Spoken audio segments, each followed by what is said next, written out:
आप मान जाए तो सब कुछ ठीक हो जाएगा। मैं आपकी बहू नहीं बन सकती।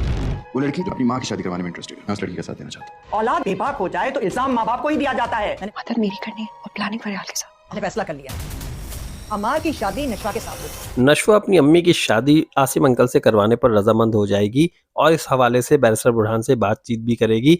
तो बैरिस्टर बुरहान यही कहेंगे कि वो लड़की जो अपनी माँ की शादी में इंटरेस्टेड है, मैं उसकी मदद करना चाहता हूँ। बैरिस्टर बुरहान इस मामले में उसकी बहुत हेल्प भी करेंगे। और नशवा जब इस शादी के हवाले से अपनी अम्मी से बात करेगी तो उसकी अम्मी यही कहेंगी कि हर किसी की बात पर इतना एतबार नहीं करते हैं, लोग इतने मुखलिस भी नहीं होते। तो नशवा यही कहेगी कि शादी पर आप अपनी रजामंदी जाहिर करें, बाकी काम हमारा है। अम्मार की दादी चाहती हैं कि अम्मार की शादी उसकी कनाडा से आई हुई कज़न फरियाल के साथ हो जाए।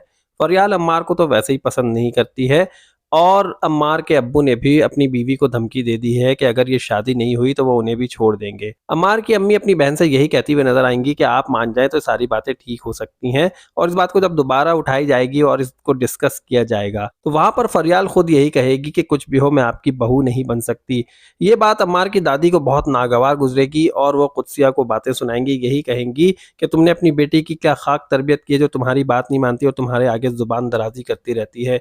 तो ये कहेंगी कि अगर मेरी बेटी ने कुछ कहा है तो आप मुझे क्यों कह रही हैं। तो दादी यही कहेंगी कि औलाद कुछ भी करती है तो उसका खमियाजा वालिदैन को भुगतना पड़ता है और सारी बातें वालिदैन को ही सुननी पड़ती हैं। दादी जान को ये भी अच्छी तरह से पता है कि अम्मार का केस दोबारा खुल चुका है और इस केस को बैरिस्टर बुरहान खुद डील कर रहे हैं और बैरिस्टर बुरहान के साथ नशवा को अम्मार के अब्बू ने खुद ही देखा था। वो अपनी अम्मी को सारी बातें बता चुके हैं। तो यहाँ पर दादी जान बड़ी चालाकी से सारा मलबा कुदसिया और फरियाल पर डालेंगी और उनकी बातों का फायदा उठाते हुए फौरन से ये ऐलान कर देंगी कि मैंने फैसला कर लिया है कि अम्मार की शादी नशवा से ही होगी। दादी जान भी अच्छी तरह से जानती हैं कि अगर ये शादी हो गई तो नशवा भी इस केस से पीछे हट जाएगी और कभी भी अपने शौहर को सजा नहीं दिलवाएगी और इस तरह से अम्मार बच जाएगा।